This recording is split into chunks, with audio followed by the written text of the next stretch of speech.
Welcome to Zen and the Art of Real Estate Investing. What if you could learn from experienced real estate investors, find out what got them to where they are now, get insight into their daily habits, and take these insights to inspire your own growth? Each week, Jonathan Green shares an in-depth look at the mindful approach to real estate investing. Jonathan is a real estate investor, advisor, and coach, as well as the founder of Streamlined Properties and the team leader of Streamlined Properties on Market, brokered by eXp Realty. Whether you are looking to start from scratch, get to the next level, or just a straightforward and honest approach to real estate investing, Jonathan seeks to provide a free mentorship program you can take with you anywhere. Now, here's Jonathan.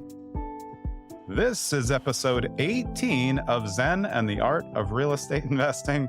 My guest is Zasha Smith. Zasha, welcome to the show. It's an absolute pleasure to have you.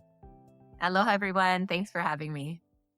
Yeah, absolutely. So I'm just going to read in your bio and then we'll get right into it. Zasha was a licensed civil engineer on Maui and Hawaii, who worked for 10 years at a private firm in utility construction plans for hotels, shopping centers, and subdivisions. But then she turned into a full-time real estate investor who built her $3.8 million residential portfolio of single-family, multifamily, and short-term rentals in Hawaii, while also making a profit over $1 million, fix and flip 17 projects, 6 more currently in progress, but I think it's actually more now. Let's start. How did you get going to this much so quickly? Because I think people want the scale, but they don't understand how hard it is to get where you've gotten to so quickly. I think the important part is figure out what your goals are and then how you're going to get there and what you want your team to look like. So for me, it was important that I still have the flexibility with my kids. I'm 36 years old. I have 2 kids. I have a family. It was really important that along this journey, along the way, I still spent and had a lot of time with them. So I envisioned for my company or my business not to be a big flipping company or a big wholesaling company with a bunch of employees. That takes a lot. Whenever you're doing a startup or starting a team, it takes a lot of time. And so that's not the direction I wanted to go. I wanted to leverage other people through partnerships, through lending and things and connections in order to work together to split the roles and responsibilities and finding deals, funding deals, and qualifying that way. So that was my goal. And it all depends on how you want to approach anything that you set your sights on is, okay, how am I going to do it? And what am I comfortable doing? If you're leveraging time or money or people, and then what that's going to look like for you. Because the whole reason why I quit my job was so that I wasn't working all the time.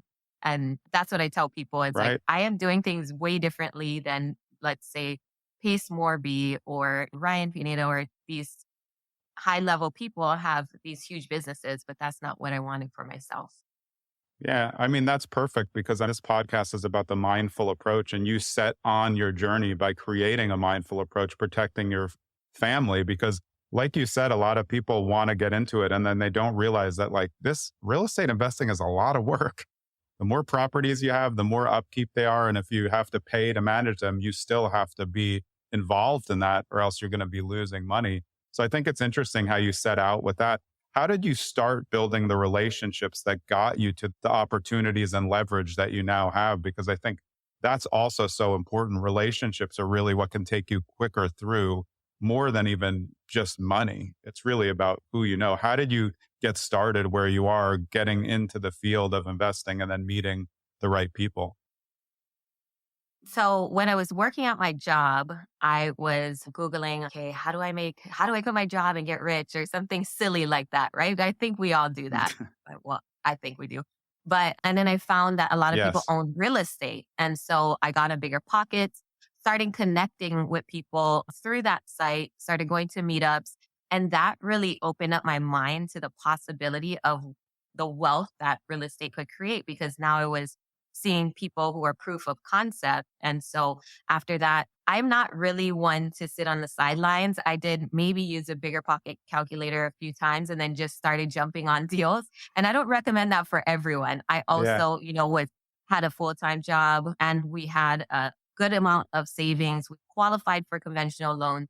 So we were in a different, we were able to financially qualify for a lot of things that not a lot of people beginning can do. And so I wanted to start with smaller projects because I didn't know, okay, am I even going to this real estate investing thing? Is it going to work out for me? So while I had my salary and my W 2, I bought a condo and I figured, okay, if I buy a condo, I don't have to worry about the exterior work. There's an HOA that will help Yeah. maintain the exterior parts. And so I wanted to minimize my risk by starting with condos. So I bought one condo as a flip, and then we bought one condo as a rental. And I said, okay, I'll try the flipping thing, see if I want to do that, or I'll try the rental thing, see if I wanted to be a landlord. And when we Yeah. were working on the flip, I think that really I seen a lot of things that not a lot of people seen because I've lived in condos before and I grew up in affordable housing. So I know what it's like to live in close quarters with other people. And so that was, I don't want to say my gift, but I see a lot of things that people value. Like the backyard was overgrown, but I walked around the building seeing that if you just cut it down or maintained it, it looked out to a banana patch. So who wouldn't want to have a nice view? So there's these little Right. aspects that I learned along the way. And then being successful in that, I netted 103,000 off that first condo. I was cash flowing around $600 net a month on the rental. And I was like, okay, wait a minute. Like this can't be right. It's Yeah. not that it was easy. It's just proof of concept. Everything that I was learning, the people that I put myself around, doing the calculations, doing the numbers, and not really second guessing it, just using pure logic had helped me just get over it. Because people have analysis paralysis or, oh, what if my numbers are wrong? But if you Yep. have enough facts and enough due diligence to back it up, then just go for it. And for me, I've had that cushion where I could, if things went wrong with this condo, it's 300,000 versus buying an $800,000 house here because the median home price is $1 million. So how I started to scale was doing projects on my own, having proof of concept, having that experience.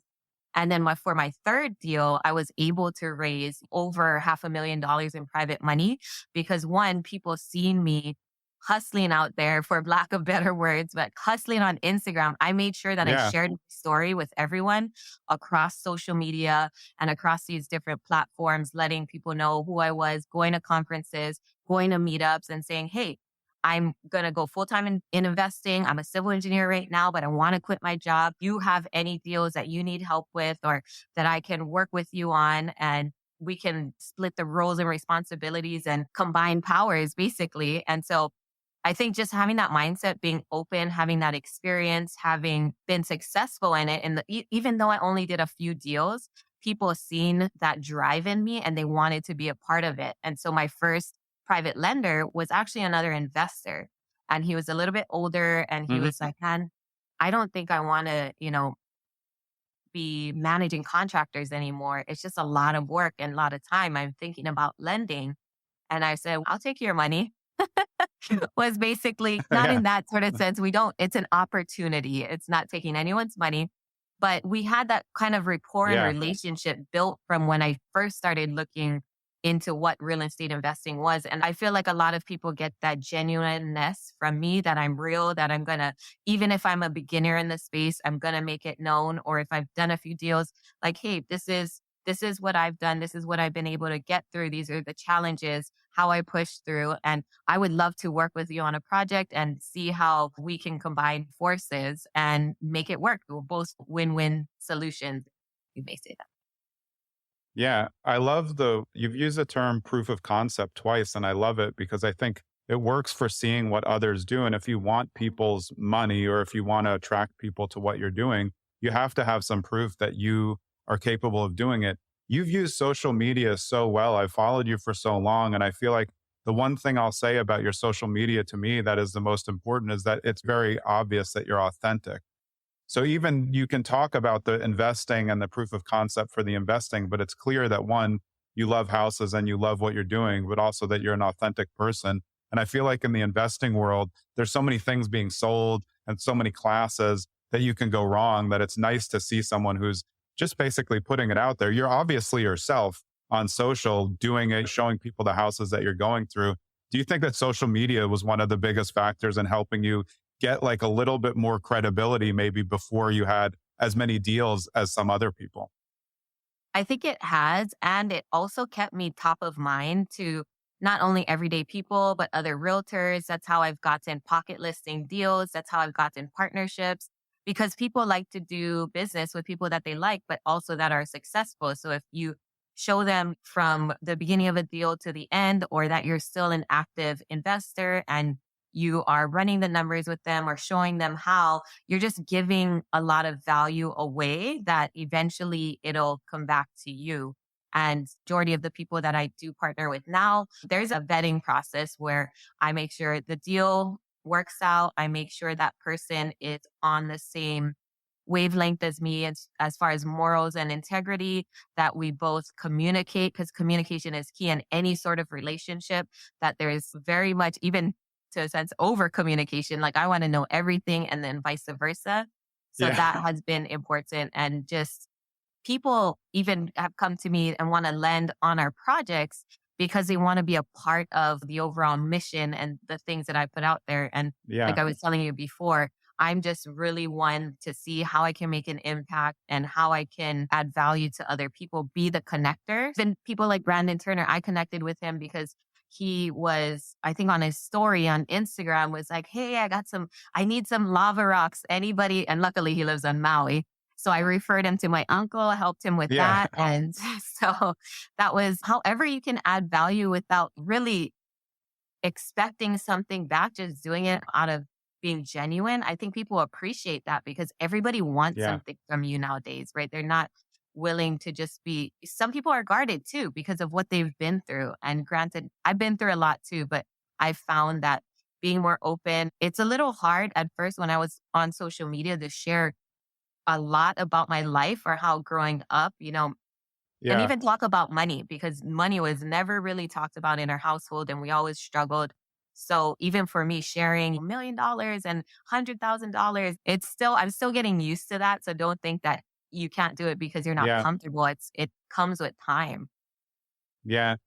It is. I think money is always hard to talk about just because you don't know how people are going to perceive like how you're talking about it. But I Mm. think in investing, like numbers are pretty concrete. Like I paid this for this property. I made this because you can see what it sold for. So I think that's just part of the process. One thing that I thought was really interesting is that you really have a mission around parts of your investing. Like you do a lot of Section 8 rentals. And why is that so important to you? And how has it helped you figure out how you can give back as part of being an investor? It's definitely not all about the money to you. Very little, really, from what I've seen. We all like the money that we make, but having an impact is definitely feels better holistically. How has that been an important part to make sure that you stick to your own mission while you're investing as well? Of the rentals that I have myself, because I'm involved in 100, 200 unit syndications, I can't really control that. However, the ones that I do own on my own, I like to work Yeah, with the people that are in different circumstances, like financial hardships, or if they need a second chance because of some prior life decisions. I grew up in low income housing with a single mom. We were constantly moving. I've probably been to every school on this island because she actually used to live in homes that were put up for sale. So once they sold, then we had to move to another one, mm, but she got a discounted rent for living in those homes. And yeah, she had 3 children. So I was constantly on the move and seeing that. And so I like to provide that chance to people. Of course, I do the due diligence background checks. I check with their current employers, their past rental or their past landlords. And even some of them don't have yeah, it, or maybe they lost their job and then are just getting another one. So it all depends on your tolerance too for being flexible. But for me, I meet them. yeah, Like I like that part of it. I never want to lose that human connection, or it makes me appreciate my life too and where I've come from and then where I'm at now. So that's the reason why I like to do the extra legwork that comes with working with a Section 8 office, or wait an extra month for the first month's rent because usually when you're working with the government office, they take about a month or so to give you the first month's rent once they go through all the paperwork. So it is like a guaranteed set price as far as what the government will cover. But there still is some legwork in between, which I don't mind doing because for the rest of the year, they cover majority of the rent for most of my tenants. And yeah. they really appreciate it when they're walking to a house that's newly renovated. A lot of times, people that have these vouchers, they end up with kind of the lower end rentals. And so I like to give them a new place to Yeah. live, give them a second chance, and do a little bit extra to give back that way. Yeah, I think it's so nice to be a part of owning real estate as a landlord is your own ability, like you said, to look a little bit beyond the numbers sometimes. If you meet someone and you want to help give somebody a chance, you have that opportunity if you have units that fit. I think that's great. In terms of how you went from like when you started and you just started on your own, how did you get into the syndication space? And let us know like what you're doing. Because I was reading through and right in our pre-call, you're like, oh, there's another option coming for 80 some odd units. How have you managed that transition and kind of stayed true to your own mission and what you want to do? So even that has in regards to flipping, because I live in a very small community. There's a housing shortage for a lot of rentals here, not only rentals, but first time home buyers. And so even for my flips, what I do is I write those letters. All the agents are like, oh, we can't accept letters anymore. Write them, put the picture on. I want to know who's moving into these homes that we're flipping. And a lot of times I don't accept the highest offer. I accept the person that's going to be the best fit. And of Yeah, course, hopefully close on time. But I've worked with a family that we did 9 extensions on our most recent multifamily that we sold. That was a house and then a detached cottage. But I knew that family needed a place to stay. They were offering more than the asking price. I was making a good amount. And so even us as real estate investors, it's like you come to a point, it's like, how much more money is this worth going with a cash buyer versus going with family that really right. needs a place? And so that's the other way you can give back while you're like flipping, which got a bad connotation, but you are adding housing that was might have been previously vacant or run down, and now you're providing a new family with a home, but you don't always have to go with the highest price. So that's something that I'm very aware Yeah, of in the homes that we do sell. And then so now that I'm getting into these bigger syndications or bigger projects, a few of them are helping those are affordable housing or they work with Section 8. A few of them are not. And just to be real with you, you can't always I'm going to get to a point where I want to create an affordable housing project subdivision. Like that is ultimately my goal. But yeah, on the way there, I'm also wanting to be a part of these other projects like an RV park that is fun or an 80 unit yeah, hotel and just explore options because I love what I do. I love investing and I never knew the quality of life that it could bring you and bring other people. And so I think that's what people need to be aware of too, because I would be driving to job sites as an engineer looking around. What are all these people doing walking around? They don't even have jobs or how are they affording to live? And now I'm one of those people and I see it as like you're not really trading your time for money anymore. You're just being very strategic with your investments and that's making money grow for you. And that's, what I tell a lot of people, even if they're in their job, they're not really into investing, take a step back and look at how much taxes you're paying, look at your retirement, see if there's other avenues like investing in other people's projects that you can put it to that's more of a better return and just making those little shifts or even financially, if you're just getting started, you don't have any money, look at your expenses. Are you going to McDonald's every week? Are you buying things that you don't yeah. necessarily need? Just like making those little tweaks in your budget or how you're investing things can really make a huge difference in how you build wealth for your family. Yeah, that's a great point. I think that it's a combination of staying in your W 2 or whatever income you can, as long as you can until you know you can leave. But also, like you said, being smart with your expenses. That's basically house hacking.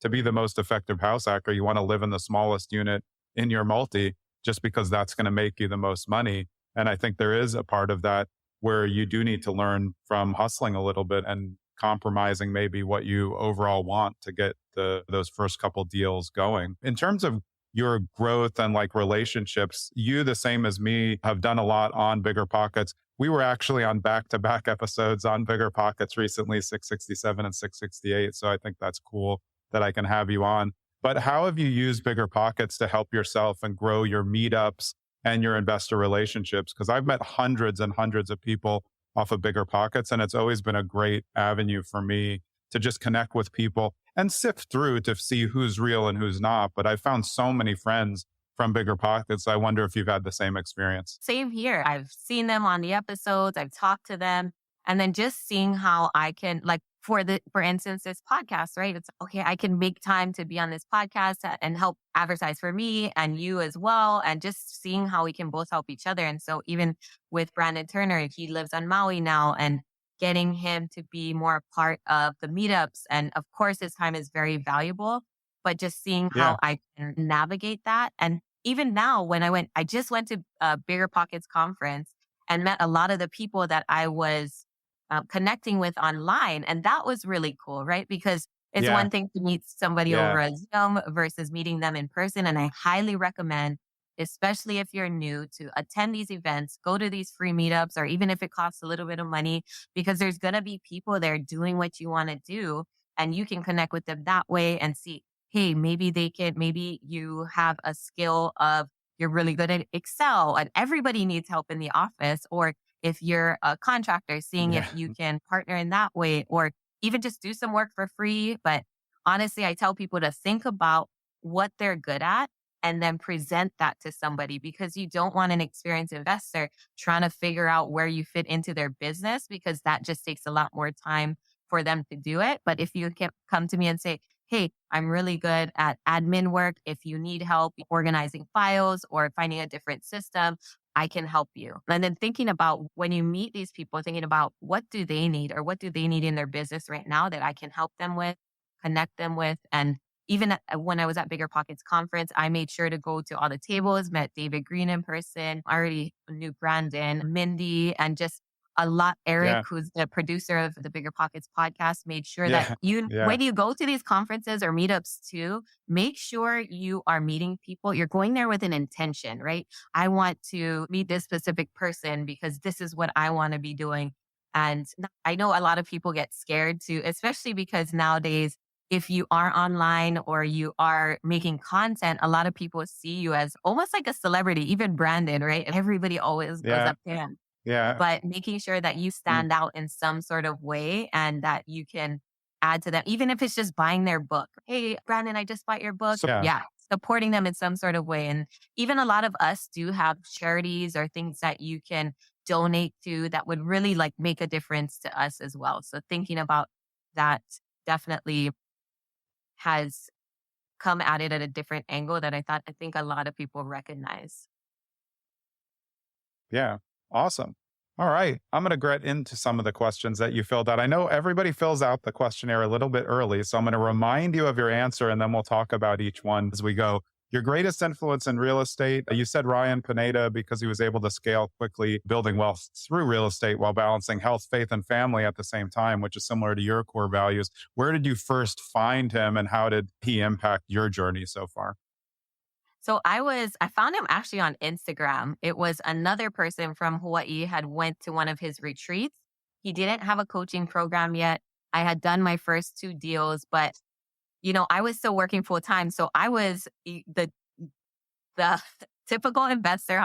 How people usually start is, I was the one going to Lowe's, grabbing material. I was meeting the contractors after work, paying cash. On the weekends, I was driving one of the trucks to the dump to unload it, like doing unnecessary things that I thought, okay, I'll help save time and money because they don't have to do it, or whatever the case may Yeah. be. And so I knew after that, and I was successful doing it that way, but I knew I needed systems and processes to do it more efficiently and then scale, because I was like, "Oh, I need to quit my job ASAP because I can't manage both of these things at the same time." So I seen him on Instagram on somebody else's one, asked them about him. They're like, hey, he's starting a coaching program if you want to join. So I ended up, for me, I was like, oh, but I'm learning all this on Bigger Pockets for free and on YouTube. And so ended up joining his program. I think at the time it was like $10,000, which is like a lot to spend on a mentorship that I had no idea if it was going to be successful or not. Yeah. But at the end of the day, I've learned it's not really about the mentorship itself and educating you on everything you need to know. It's about how you make connections in that mentorship, leverage that successful person for specific answers. But at the end of the day, it's about you and how much action you take on the advice that you're given from them. So it's not, I'm going to join this mentorship and it's going to make me successful. It's like, I'm going to join this mentorship, make these connections, have direct line of communication with this mentor who can definitely help me cut the learning curve by however many years I could do it. I've done all this in 3 years versus for me, I thought, okay, I'll buy one rental at a time and then I'll quit my job maybe in 5 years. So I quit my job like a month after I joined the mentorship. So it was a little drastic, but sometimes you need those people in your life or those mentors that will just tell you the real and you'll accept it. I already knew I made $100,000 in 45 days from my first flip. I only Right. made $70,000 at my job. That took a year. He's like, it's a no brainer. Why don't you just quit? Yeah. All you have to do is one deal a year and you're making way more than you are at your job. And so I needed that push and I needed Yeah. somebody who had already been successful to tell me that. And then not only that, show me the way that works for me. So his business style is totally different than my business style, but I still learn a lot every day from the things that he's doing. And you can formulate any mentorship you're in, you can formulate it however it works best for you. So I think that's a lot. It's something for people to realize is there's not an end all be all as far as mentorships and you don't have to do exactly what they're doing, but they have connections, lenders, contractors. If you're going into different markets, if you need to connect with a partner in some sort of other state, it's just, there's so many connections that you can get from being in mentorships. That's why I'm in several different ones now, but that's how he's helped me scale and grow and just gain confidence because a lot of times in the beginning, we're scared to take on these like bigger projects. Now I'm like, oh yeah, I'm a part of a 263 unit in Florida and like 110 in Austin. And it's just another project, which is good. But at the same time, there's a lot more that goes into it. But I would have never thought if you asked me when I quit my job in 2020, if I would be doing this so quickly now. It's only 2022. Like it's Yeah. crazy. The opportunities that come Yeah. What you said, from, yeah. it's so important is really action. I've talked about this with a couple other guests. It's not necessarily whether you should or should not pay for these high end mentorships. It's always going to be what you're going to do with it. And sometimes for a lot of us, we need to put some skin in the game to make sure that we do it. So if you pay 10,000 or 50,000, I don't think that's good or bad per se either way. It's just about, like you said, what are you going to do with it? How are you going to treat the relationships that you make? And are you motivated to make that work for you? I think the only drawback is people who pay the money and think the money is going to immediately turn them into a system and they don't have to do anything.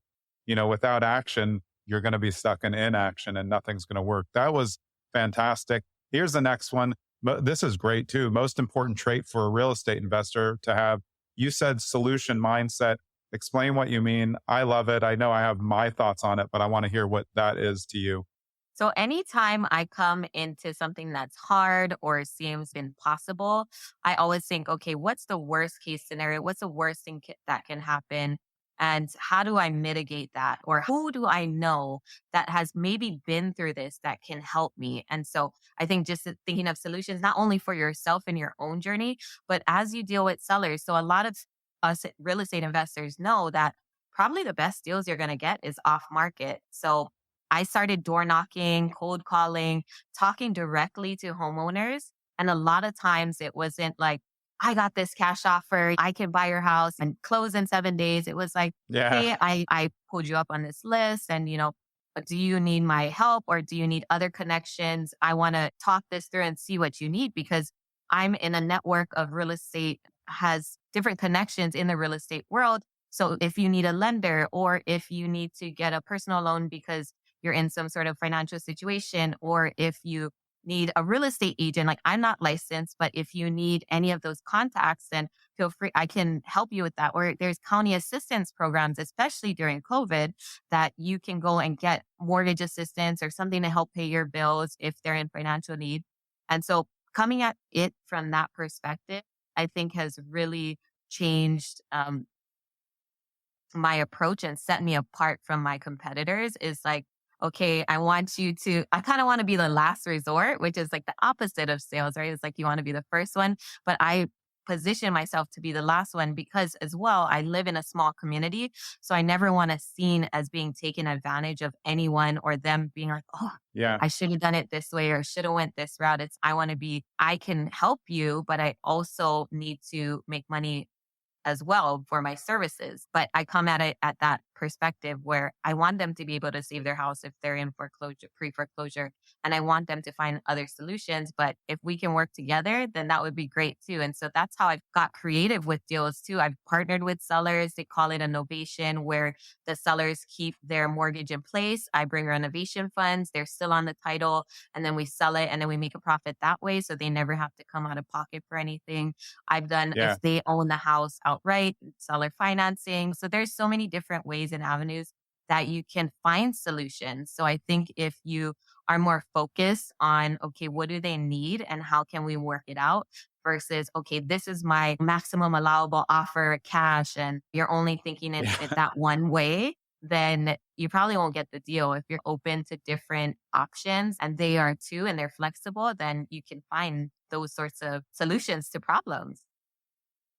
Yeah, I couldn't agree more. I think our philosophies are similar. For me, off market, I'm thinking the same. My keywords are win-win and fair. Yes. What can we do that's going to help us both? Like you said, it's so important to try to make the relationship work and make sure that it's fair. But like you said, also be clear, like, listen, I can't buy it for just what you want. I'm an investor. I want to make money, but I want to make sure you get out okay also. And I think one thing that you mentioned that's silly is the majority of off market acquisition postcards that go out are all say the same thing, quick for cash. But like 90% of the people don't even want quick for cash. They want you to help them solve a problem or figure out where they're going or help them with an air situation. It's not cash is not necessarily king in that off market acquisition world. Like you said, if you live in the community, you don't want to create a reputation that you're there to try to fleece people of their properties. Yeah, I really appreciate what you said. It's very similar to what I do. And I think a lot of new investors could learn from those, which again is a more mindful approach on how to help people instead of like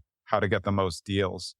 An important thing to touch on as well is that these people might need the cash, but they have nowhere to go. So if they sell their house to you, so being mindful of that too. So I've offered like 6 months rent, put down their deposit. A lot of times they might not have good credit. So you putting maybe a double deposit down for them is really going to just help them move on to the next phase of their life that they have no idea how they're going to do it. So even though they might be in a dire situation, they might not sell to you because they have nowhere to go. If you help solve that problem, then they're more likely be easier to work with and then sell their house to you because now they're like, okay, now I know where I'm going next. Exactly. That's great advice as well. Next one is what is wrong with the real estate investing world now? You said one that I'm so all in on. Too many people are running their numbers optimistically instead of conservatively. Explain where you've seen that and how that can take such a poor turn on someone's end profit. So right now I work with a lot of newbies. I'm also a coach in Ryan Pineda's program. And I see people, especially in Hawaii, our price points, our medium home price is a little over $1 million. And so when they see, oh, I can buy something at 900,000 and then I can sell it at 1 million, it's like that 100,000 in between is not your profit. You got to think about renovations. You have to think about closing costs. There's commission fees if you plan to list it. So there's a lot of people that are not running their numbers correctly, or they think, oh, the market's been so good. I'm going to get over asking. So I'm just going to plan for that from Yeah. the beginning when it's no, go by comps. But especially in today's market, you don't even go by comps. You go at least 10% less than that because now the market is shifting. You Yeah. plan for longer hold times instead of the average was like 3 months. Now you go maybe 6 or 8 months or even close to a year. Depends what market you're in and the price point because these higher price homes aren't going as fast as they would. And not a lot of people qualify for them anymore. So keeping that in mind. And then also for contractors, my husband is a plumbing contractor. So our material prices are going up almost every day. So keeping in mind that Yep. even the rehab budget is probably going to be more, probably going to be more of a holding time. Your ARV definitely plan for less. Even if you have all these comps showing, it could be a particular number, plan for less than that. And I see so many people are motivated and excited to jump in, but I always tell them like, hey, be conservative because the market is shifting. But even though it's better to make more money than end up with a loss. And I'm seeing a lot of these newer investors now hop in and lose money and it's scary. So I mean, they're just being realistic with them will help them more than just cheering them on. Yeah, I couldn't agree more. I think now, especially, is one of the worst times to be overly optimistic, not in terms of if you're going to do long term, but with your numbers. I'm the same. I'm always like putting my lowest ARV possible because then I feel like I get a windfall when I do well. But like right now, with high rates and price compression, you really have to be extra tight on your numbers. And even coming in under that, I do think there's going to be a lot of deals out there for us who are looking to flip, but you really need to know your numbers well. And like you said, we can't be using the appraisal values from the last 3 months because that's all scaling down as we go. So you really need to be taking a haircut on all of those. Those are great points as well. And now on the opposite end, one way we could all collectively make the real estate investing world better. This you've touched on a little, but we'll just talk about it a little bit again. It's remembering the human aspect of the transaction that we've talked about a lot. But I really think like what you've talked about resonates so well with me that like your core business model is really helping other people. It will in turn into a profit. And like you said, in syndications, you have less control over that. But I think like on the island where you're local and you're known, this is where you can really make a difference. Is this what you think would help others if they focused on it more instead of just numbers? Yeah, so I definitely have grown to the extent that I have because of other people. And so, of course, I'm trying to help. You always try to see how you can add value to others who are higher than you or maybe more advanced in their career, but also reach back and try to help people that are just starting. And so that's been my biggest way to give back is especially on Maui and Hawaii in expensive markets being like, hey, if you want, I got this deal under contract. It's in Wailuku. If you want to buy it from me from the price I got, I can show you how to get a hard money loan. It's going to be different than doing the conventional route, but you can have your first home. I can hook you up with my contractor, show you how to go through the permitting process and just give back to people that way or show them how to invest and what they can do depending if they have time or if they have money, just direct them in different avenues and different options they have with investing and show them that it's not all that scary because a lot of people think, oh, isn't investing risky? And it is if you're not doing your numbers correctly, but there are Yeah. different ways you can get into it and still make money, but you don't have to be making a lot of money in order to reap the benefits of investing. And so I think just educating people has now become one of my focuses to give back since my portfolio stabilized here. And then now I'm getting into bigger projects. I think, okay, how else can I help people? And that's through having meetups here. That's through posting content on Instagram that inspires people or Yeah. educates them on how to get started. Yeah, that's fantastic. I think that's really, podcasts help that. I started this to help people get that kind of unfiltered view of what it's like. So hearing from people like you and all of the diverse guests that we've had and like that we've listened to before we were on Bigger Pockets really helps you figure out, I can do this. And then when you meet the people, like you said, at meetups in real life, then you really have a one-on-one relationship with people who are a little bit ahead of you, a little bit behind you. And I think that makes it easier. So your book is a familiar one to a lot of us, but I love to talk about it because it's always on all of our lists. It's Rich Dad, Poor Dad. When did you read that in your journey? I think that's always interesting. Did you read it like when you were younger and then it just came back later? Or did you read it like right at the time you were like, I'm going to do this right now? Yeah, so I read it when I was 30. I didn't start investing until I was 33, but it got my mindset changed because my first house that I bought for me and my family was a fixer upper. And so we bought it. It was a foreclosure. We're looking at homes that were like 700,000 at the time. This is 2018. And my husband was like, yes, we can live in this nice community. It's a new build. And so I was like, oh my gosh, but if something happens to you or something happens to me, that would put a huge strain on our family. And so I started looking out foreclosures and just driving around, took him to our house that we live in now. He was like, no, no, we're not buying this. It was like run overgrown trees, just like everything like falling apart.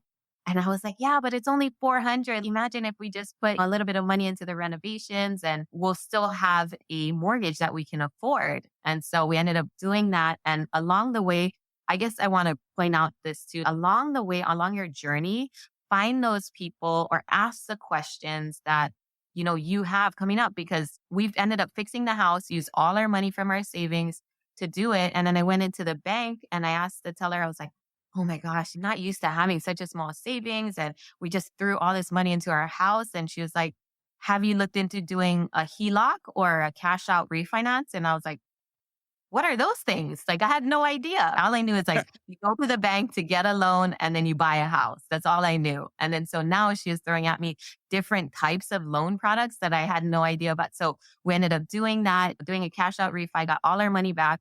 Plus we opened up a HELOC and got 100,000 from that. And that's how we started our journey of being able to buy these rentals and start the flipping business, just because we asked a few questions. If I didn't ask or was curious enough, I would have left all that money in the house and never had started my journey. So I think reading Rich Dad Poor Dad just changed that mind frame to leveraging debt is okay. A lot of people are scared of debt and they think, what if I can't pay my bills, if I lose my job and this happens?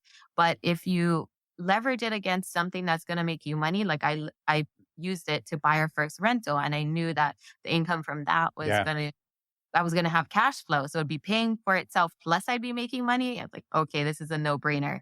But you use calculators like the ones on Bigger Pockets are good ones to start with to determine, okay, is this going to make money or not? So I think just helped me be okay with more debt and leveraging that for good debt.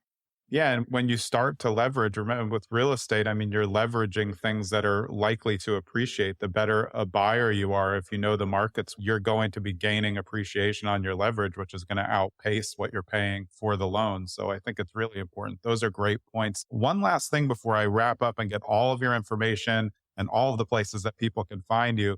What is one piece of advice that you would give to just brand new real estate investors who are looking to get started now based on your experience over the last 3 years, which has been a pretty meteoric rise, but like a very mindful one?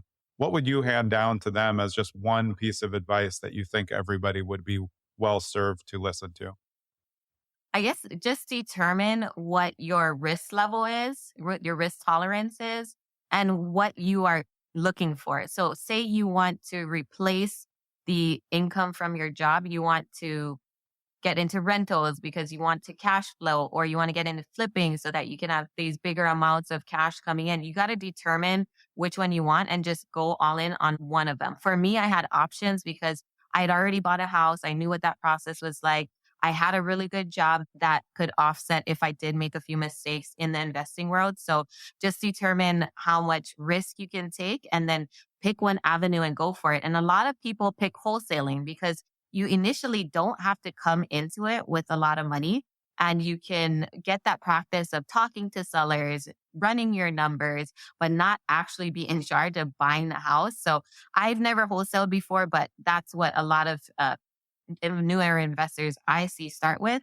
Or you could also, see how you could add value to an experienced investor in your market locally. Go to those meetups, meet somebody that you want to be like, see how you could add value. You might have to work for free in the beginning, but everybody always needs help in some sort of area. So I would suggest trading, just seeing how you can add value to them, making connections with them, and then hopefully that'll work out to more. But not go in it with expectations, but go in it with the mindset of learning and being comfortable. Because even for my first mentor, like, he's the reason why I was able to let go and quit my job, because that's a huge thing for a lot of people is their job is their stability, quote unquote. But at the same time, you have way more potential than you realize. And you could be living the life that you always dreamed without even being a different person. And I think that's the key thing to remember is like, money doesn't make you a different person. It just amplifies who you already are. And you're able to do